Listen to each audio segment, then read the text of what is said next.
কয়েক নিয়মে কয়েক হাজার সন্ধির সমাধান। একদম সত্য কথা বলছি। কারণ যে নিয়মগুলো দেখাবো, সেই নিয়মগুলো যদি কেউ মনে রাখতে পারো, তাহলে সন্ধি কিন্তু আর মুখস্থ করতে হবে না। শুধু দেখবা আর দাগাবা, দেখবা আর দাগাবা। কোনটা রাইট আনসার হবে? তো আসলে কি, এটা আমরা আজকে যেটা আলোচনা করব সন্ধির ধারাবাহিক পর্বের, আজকে ১ম ক্লাসে আমরা আলোচনা করব আসলে স্বরসন্ধির কিছু উদাহরণ নিয়ে। আমি বলব না যে আমার ক্লাসে স্বরসন্ধির A to Z হয়ে যাবে। তবে আমি আজকে যে উদাহরণগুলো দিয়ে দিব, সেগুলো তোমাদের জন্য খুব, খুব, খুব কাজে আসবে এবং স্বরসন্ধির ধরো যে 80% ই এখান থেকে শেষ হয়ে যাবে। তো আমরা চলে যাই। দেখো আমাদের ১ম নিয়ম আমি যেগুলো বলতেছি, সেটা হলো ১ম এ আমরা একটা একদম বেসিক নিয়ম জানি যে হচ্ছে রস্বই প্লাস রস্বই বা রস্বই প্লাস দীর্ঘই কিংবা দীর্ঘই প্লাস রস্বই কিংবা দীর্ঘই প্লাস দীর্ঘই দীর্ঘিকার হয়। তার মানে হচ্ছে তুমি যদি কোন জায়গায় পরীক্ষায় যদি দেওয়া আছে এমন একটা শব্দ যেটার মাঝখানে দীর্ঘিকার আছে, এইরকম ক্ষেত্রে এরকম মাঝখানে যেটা দীর্ঘিকার দেওয়া আছে, এরকম ক্ষেত্রে কি করবা? মনে রাখবা দীর্ঘিটাকে তোমাকে বিভক্ত করতে হবে রস্যি এবং দীর্ঘিতে অথবা রস্যি এবং রস্যিতে অথবা দীর্ঘি এবং দীর্ঘিতে অথবা দীর্ঘি এবং রস্যিতে যেভাবে হোক না কেন ব্যবস্থা করতে হবে। তো এইজন্য তোমাকে যেটা না মনে রাখতে হবে, সন্ধি কিন্তু কখনো শব্দের ১ম বা শব্দের শেষে হয় না। সন্ধি কিন্তু হয় শব্দের মাঝে। এই যে শব্দের মাঝখানে সন্ধি হয়। তাহলে আমাকে এইটাকে বিশ্লেষণ করতে হবে। দীর্ঘিকারটাকে বিশ্লেষণ করতে হবে। এবং বিশ্লেষণ করে মনে রাখতে হবে আমার কিন্তু ২ পাশে ২ টা অর্থবোধক শব্দ থাকতে হবে। তো দেখো আমি পরীক্ষা দীর্ঘইকারকে কিসে বিশ্লেষণ করব? আমি যদি দেখি অপশনটা কি হইতে পারে? আমি পড়ি, আমি এরকম করে দিতে পারি। আমি এরকম করে দিতে পারি। পড়ি যোগ আ ইক্ষা, এটা হইতে পারে। অথবা পরি যোগ ইক্ষা, এটাও হতে পারে। অথবা এটা হইতে পারে পরি যোগ ইক্ষা, অথবা ২ জায়গায় আমি হচ্ছে ১ম এ দীর্ঘিকার দিয়ে পরে রস্যিকার দিতে পারি। পরি যোগ ইক্ষা। নিয়ম অনুযায়ী কিন্তু যেকোনো ৪ টাই হতে পারে, তাই না? তো আমার কাছে এখানে রাইট অ্যান্সারটা কি হবে? রাইট অ্যান্সারটা অফ কোর্স মনে রাখতে হবে ২ পাশে যেন অর্থবোধক শব্দ থাকে। এখন পরি শব্দের ক্ষেত্রে আমরা যে পরি যে কথাটা ব্যবহার করি, পরির ক্ষেত্রে কি কখনো আমরা মানে এই পরি কিন্তু আকাশের ডানা মেলা পরি না। আচ্ছা, তো এই পরির ক্ষেত্রে আমরা কি কখনো দীর্ঘিকার ব্যবহার করি? পরি বানানে মনে রাখতে হবে পরি বানানে রস্যিকার। তাহলে পয় রস্যিকার হবে, পয় দীর্ঘিকার না। তার মানে এখানে রস্যিকার হবে এই পাশে, সেই বিষয়টা আমরা বুঝতে পারলাম। আচ্ছা, এরপর ইক্ষা বানানে দীর্ঘইকার হবে। এই ক্ষেত্রে একটু তোমাদেরকে একটা ট্রিক্স দিয়ে দিতে পারি। সেটা হচ্ছে অনেকে মনে করতে পারো, স্যার কখন দীর্ঘিকার হবে, কখন রস্যিকার হবে এটা তো মনে রাখতে পারে না। এত কিছু মনে রাখার দরকার নেই। মনে রাখবা ৩ টা জিনিস। সেটা হচ্ছে ইক্ষা আর ঈশ্বর। এই ৩ টা বানান ছাড়া বাকি সবগুলোতে সন্ধির ক্ষেত্রে আমি বলতেছি, বাকি সবগুলো যেগুলো পরে আসবে সবগুলোতে রস্যইকার দিবা। ঠিক আছে? যেমন অধিযোগ ঈশ্বর, অধীশ্বর এখানে ঈশ্বর বানানে দীর্ঘিকার হবে। পরিযোগ ইক্ষা, ইক্ষা বানানে কি দীর্ঘিকার। তাহলে এখানে দীর্ঘিকার হবে, রস্যিকার হবে না। অতিযোগ অতীশ এখানে ইশ বানানে দীর্ঘিকার হবে। বাকি সব জায়গায় রস্যিকার দিব। যেমন হচ্ছে রস্যই দিব আমি। যেমন অতীব, এই অতীব শব্দ এখানে দীর্ঘিকার আছে। তাহলে আমি কি করে ভাঙবো? অবশ্যই অতি যোগ ইব হবে। দুটাই ইকারে থাকবে। রস্যইকার না দীর্ঘইকার সেটা আমি এখন বুঝবো। এখন দেখি এই পাশে অতি যোগ ইব, এটা তো বুঝতে পারবো। এখন রস্যি না দীর্ঘ হবে সেটা কি করে বুঝবো? দেখো অতি বানান আমরা কি করে বলি? অতিবৃষ্টি। তাই না? অতিশয়। তো এই অতিটা আমরা সবসময় রস্যিকার দিয়ে লিখি। তাহলে অতি বানান অবশ্যই এখানে রস্যিকার থাকবে। আর আমি একটু আগেই বললাম যে ইক্ষার ঈশ্বর না হলে বাকি সব ক্ষেত্রেই রস্যই হবে। তাহলে এখানে কি ইব বানানে অবশ্যই রস্যই দিয়ে করতে হবে। যেহেতু ইক্ষা, বা ঈশ্বর নেই, তাহলে এখানে রস্যইকার দিতে হবে। আচ্ছা, তাহলে বোধহয় আমার দীর্ঘিকারের কনসেপ্টটা আমাদের কাছে ক্লিয়ার। এখন কথা হচ্ছে যদি কোনো শব্দে জ অথবা জ ফলা থাকে, তাহলে তার পরিবর্তে কি আসবে? তার পরিবর্তে একটা রস্যইকার আসবে। ইকার আসবে। যেমন এখানে পর্যন্ত শব্দের জ আছে। আমি কি বলছি? বা জ ফলা থাকলে রস্যই আসবে। তাহলে এই জ এর পরিবর্তে রস্যি আসছে। আর এই রেফ মানে কি? রেফ হচ্ছে র এর অনুবর্ণ। তাহলে হচ্ছে রেফের জায়গায় র বসে গেল। পরি বাকি থাকে কি? দন্তের নয় তয়। তা দন্তের নয় তয় শুধু তো দন্তের নয় তয় বসাইতে পারবো না। তাহলে কি বসাইতে পারবো? অন্ত। ওর আগে কি আছে? পরি যোগ অন্ত। দন্তের নয় তয় থাকলে শুধু এগুলো থাকলে, শুধু একটা বর্ণ থাকলে সেটা এখন আমি আগে বসাই দিব। এরপরটা কি? ব্যর্থ। ব্যর্থ কি? জ ফলার জন্য একটা রস্যিকার আসলো। আচ্ছা, এরপরে কি? এই যে সেই বয় যে, তাহলে বয় জফলা মানে কি, বয় জফলা বয় রস্বীকার হয়ে গেল। আর বাকি থাকে কি থয় রেফ। এখন শুধু থয় রেফ তো লিখতে পারবো না, আমি তো বলছি অর্থবোধক শব্দ হইতে হবে। তাহলে আমি কি লিখবো, অর্থ মানে একটা অ নিয়ে আসবো সামনে। তাহলে বিযোগ অর্থ, ব্যর্থ। ঠিক আছে?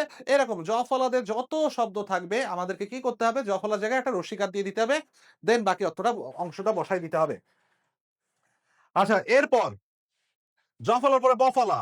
বফলা থাকলে কি করতে হবে, বফলা থাকলে, জফলা থাকলে রস্বীকার আসছিল, বফলা থাকলে রস্যকার আসবে, একদম সহজ। যেমন মন্বন্তর। এই মনন্তরে দেখো, মনন্তরে হচ্ছে বফলা আছে, নয়ের সাথে একটা বফলা আছে, তাহলে বফলা থেকে সে কনভার্ট হয়ে যাবে, রস্যতে কনভার্ট হয়ে যাবে। আর বাকি কি থাকে, দন্তের নয় তয় র, মানে কি অন্তর, অন্তর, শুধু দন্তের নয় তয় না তো অন্তর, মনোযোগ অন্তর, মনন্তর। তন্নি, এই যে বফলাটা রস্যকার হয়ে যাবে, বাকি থাকে কি দীর্ঘিকারটা, এই যে দীর্ঘিকাটা বসে গেছে। আচ্ছা, তারপরটা কি, ব্যতিক্রম হচ্ছে স্বাধীন, স্বাধীন হচ্ছে ব্যতিক্রম। একটু মাথায় রাখতে হবে, দেখো আমি যত জায়গায় বফলা দেখতেছি সেখানে একটা রসিকার দিয়ে দিচ্ছি। যেমন শয়ের নিচে বফলা থাকলেও স্বাগত, এই স্বাগতর জন্য আমি কি করে করি, শয়ের নিচে সুযোগ আগত, স্বাগত, এইভাবে করতাম, তাই না, বফলার জন্য রস্যকার। কিন্তু একমাত্র স্বাধীন হচ্ছে সে শব্দ যেটাতে বফলার জন্য রস্যকার আসবে না। এখানে কি আসবে, স্বাধীন হচ্ছে স্বযোগ অধীন, স্বাধীন হচ্ছে স্বযোগ অধীন, স্বাধীন। একমাত্র ব্যতিক্রম, এছাড়া যত বফলা আছে সেখানে সন্ধি করতে গেলে একটা রস্যকার বসাই দিব আমরা। আচ্ছা, এরপর এরপর এরপর হচ্ছে শব্দের শুরুতে যদি আই থাকে তাহলে সেটা ঐকার হয়ে যাবে। যেমন গায়ক, গায়, গায়, আয় আছে, গায়, আই, তাই না, গায় মানে কি আয় আছে, তাহলে আয়ের জায়গায় কি হয়ে যাবে, একটা ঐকার হবে। তাহলে গ গয়ের মতো থাকবে, আর আয়ের জন্য কি ঐকার হবে, যে গই, বাকিটুক বসে যাবে। তাহলে ক, ক মানে কি অক, অক বসবে, শুধু কত বসবে না, অক বসবে।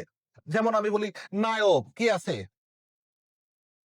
নাই, আয়, আয় আছে, তাহলে নয়ের মতো থাকবে, আয়ের জন্য একটা ঐকার, আর ক বাকি থাকে, তাই না, তাহলে ক মানে অ, আই থাকলে একটা ঐকার আসবে। একদম সহজ নিয়ম, যত ঐকার দিয়ে যা যা পাবা আর যত আই দিয়ে যত শব্দ পাবা খালি ঐকার দিয়ে তুমি করে ফেলতে পারতেছো। আচ্ছা, এরপর শব্দের শুরুতে যদি আপ অপ থাকে, অব, অব, এই অব থাকলে সেটা ওকারে কনভার্ট হয়ে যায়। যেমন লবণ, লব, অব, অব আছে, তাই না, লব মানে কি লয়ের সাথে অব আছে, তাহলে লবণ, অব, তাহলে অবটা কি হয়ে যাবে, ওকার হয়ে যাবে। তাহলে লয় ওকার, অব কি ল যোগ অব, তাহলে কি হচ্ছে, লয় ওকার হয়ে যাবে। এই যে লবণ মানে কি, লবণটা কিভাবে হচ্ছে, ল যোগ অব যোগ মূর্ধন্য, তাই না। এই যে এই অবের জায়গায় কি চলে আসবে, ওকার চলে আসবে, তাহলে লয় ওকার। আর বাকি থাকতেছে কি মূর্ধন্য, মানে কি অটা সামনে আনতে হবে, ল যোগ অন, লবণ, পবিত্র। তাহলে এখানে কি পব, এই দেখো পব রস্যই কিন্তু পরে উচ্চারিত হচ্ছে, পব ইত্র, এরকম উচ্চারণটা এরকম না, পব ইত্র। তাহলে এই যে অব, অবের জায়গায় কি আসবে, ওকার আসবে, পয় ওকার। তাহলে কি আসবে, অব তো চলে গেল, ব তো চলে গেছে অবের সাথে, তাহলে বাকি থাকে কি রশ্মি আর তয়রা ফালা। তাহলে রশ্মি মানে কি, রস্যই, রস্মিকার মানে কি রস্যই, আর তয়রা ফলা ইত্র। এখানে যদি রশ্মিটা না থাকতো, এরকম যদি থাকতো পবত্র, তাহলে আমি কি দিতাম, প যোগ অত্র, কোনো আকার ওকার কোনো কিছু না থাকলে তখন অ আনবো। আর এখানে যদি রস্মিকার আছে তাহলে আমি রস্যই আনবো। ক্লিয়ার। আচ্ছা, এরপরে দেখো যদি আপ থাকে, আব, ও অপ থাকলে যেমন ওকার আসছিল, আপ থাকলে ঔকার আসে। যেমন নাব ইক, নাব, আব আছে, নাব ইক, আব, এই আবের পরিবর্তে ঔকার আসবে। তাহলে এখানে কি হবে, এখন কি হবে এটা, এটা হবে হচ্ছে এই আবের পরিবর্তে ঔকার আসবে, নয়ের সাথে ঔকার। বাকি থাকে কি রস্যই আর ক, তাহলে রস্যিকার আর ক, তাহলে কি রস্যই ক, ইক, নৌযোগ ইক, দাবিক, ভাবুক, ভাবুক কি হবে, ভাব যোগ উক, এই আবের পরিবর্তে কি ভৌ যোগ উক, আবের পরিবর্তে কি আসবে, ঔকার আসবে, ভয়ের সাথে ঔকার। বাকি থাকলে কি রস্যুকার মানে রস্যু ক, উক। ঠিক আছে। আচ্ছা, আমরা যদি আমরা যদি এরকম করি, পাবক, তাহলে এটা কি হবে, পাবক কি হবে, পৌ, পাবক না পাবন, পাবন করি আমরা, তাহলে এটা কি হবে, পৌ যোগ অন, পাবন। ঠিক আছে, পৌ যোগ অন, পাবন। তার মানে কি আবের জায়গায় ওকার আসবে, আর অবের জায়গায় ওকার আসবে। আচ্ছা নেক্সট, যদি শব্দের মাঝে বা শব্দের শুরুতে আর কি, শব্দের মাঝেই আমরা বলি, যদি হচ্ছে এইখানে যদি হচ্ছে আহ অর থাকে, অর বা আর থাকে, সেই জিনিসটা রিতে কনভার্ট হয়ে যায়। যেমন দেবর্ষি, দেবর অর, অর আছে মাঝখানে, কি আছে, অর পড়তেছে, দেবর্ষি। আচ্ছা এই অরটা রিতে কনভার্ট হয়ে যাবে, তাহলে আমি প্রথম দেব, দেবের মতো লিখলাম দেব, আর অরটা কি হয়ে যাবে, রিতে কনভার্ট হয়ে যাবে, যে রিতে কনভার্ট হয়ে গেছে। তাহলে অর দিবর, অরটা রিতে কনভার্ট হয়ে গেছে, তাহলে বাকি থাকে কি, মূর্ধন্যস্বই দীর্ঘী। এই যে মূর্ধন্যস্বই দীর্ঘী, দেবর্ষি, দেব যোগ ঋষি, দেবর্ষি। আবার উত্তম অর্ণ, উত্তম অর্ণ, তাহলে উত্তম আর অর্ণ, অর, অরটা রি হয়ে যাবে, বাকিটা এই, তাহলে বাকি থাকে কি, মূর্ধন্য, এই মূর্ধন্য এভাবে বসে গেল। শীত আর তো, আর শীত, শীতের মতো থাকলো, আর তোর, আর তোর আরটা রি হয়ে যাবে, আর বাকি থাকে ত, ত, ত এর মতো বসে যাবে। ক্লিয়ার? আচ্ছা এরপর নেক্সট, আচ্ছা নেক্সট হচ্ছে আমাদের কাছে অনেকের মাথায় আসবে, স্যার এখানে তো আরো অনেকগুলো সন্ধির নিয়ম আছে, আপনি শুধুমাত্র স্বরসন্ধির তো আরো নিয়ম আছে, তা আপনি শুধুমাত্র এইগুলো দেখালেন না কেন? এখন দেখো, এইগুলো দেখালাম কারণ এইগুলো একটু, একটা ওয়ার্ড মনে রাখলে, একটা সূত্র মনে থাকলে করা যায়। বাকিগুলোতে তোমাকে একটু নিজের কমন সেন্স ইউজ করতে হবে। যেমন আমি যদি বলি জনৈক, জনৈক, জনৈক, এই জনৈকর সন্ধি বিচ্ছেদ কি হবে? এখন দেখো, আমাদের কমন সেন্সটা ইউজ করতে হবে কি, যে কোনো বই, একদম 9-10 এর বাংলা ব্যাকরণ বই বলো, 8 এর বই বলো, 7 এ যে আছে সন্ধির যে নিয়মগুলো দেওয়া আছে, এখানে কিন্তু লেখাই আছে ঐকার কখন আসে, এ প্লাস এ ঐকার হয়, বা এ প্লাস ঐকার, ঐকার হয়, অথবা ঐকার প্লাস ঐকার ঐকার হয়। তার মানে এখন আমাকে দেখতে হবে এই জায়গাতে ঐকার আসার জন্য কি কি হইতে পারে। দেখো ব্যাপারটা আসতে পারে হচ্ছে আহ জন, মানে অ বা আয়ের পরে এ, এ বা ওই থাকলে ঐকার হয়, তাহলে জন যোগ এক হইতে পারে, অথবা জন যোগ ঐক হইতে পারে, তাই না? ব্যাপারটা তাই। অথবা কি হইতে পারে, জনা যোগ এক, অথবা হইতে পারে জনা যোগ ঐক। এই তো আমরা যেহেতু জানি নিয়মটা কি, নিয়মটা হচ্ছে স্বরে অ অথবা স্বরে আ এর পর এ বা ওই থাকলে সেটা ঐকার হয়ে যাবে, এটাই তো নিয়ম, তাই তো? আচ্ছা এখন আমাকে একটু কমন সেন্স খাটাইতে হবে। কি কমন সেন্স খাটাইতে হবে? আমার বিন্যাস পাচ্ছি কিন্তু ৪ টা। সম্ভাব্য রূপ কয়টা? এই ৪ টা যেকোনোটা হইতে পারে। সূত্র অনুযায়ী যেকোনোটা হইতে পারে। এখন আমাকে তো মাথা খাতায় দেখতে হবে। সন্ধির যেহেতু দুপাশের শব্দটাই অর্থবোধক হতে হয়, তাহলে আমার এখানে ২ পাশে অর্থবোধক শব্দ আছে কোথায়? আমি যদি এখানে দেখি জন, জনের মানে আছে, তাই না? কিন্তু ঐক বলে কি কোনো শব্দ আছে? নেই। জনা, জনা বলে কিন্তু কোনো শব্দ নেই, তাই না? আমরা জন বলি। এই জনা বলে কোনো শব্দ হয় না। তাহলে জনা বাদ। তাহলে কি হবে? জন হবে। এখন জন এক হবে নাকি জন ঐক হবে? ঐক বলে তো কোনো শব্দ নেই। এক আছে। তাহলে জন যোগ এক, জনেক, জনেক হবে। ঠিক আছে? আবার আমি আরেকটা উদাহরণ দেই। যেমন হচ্ছে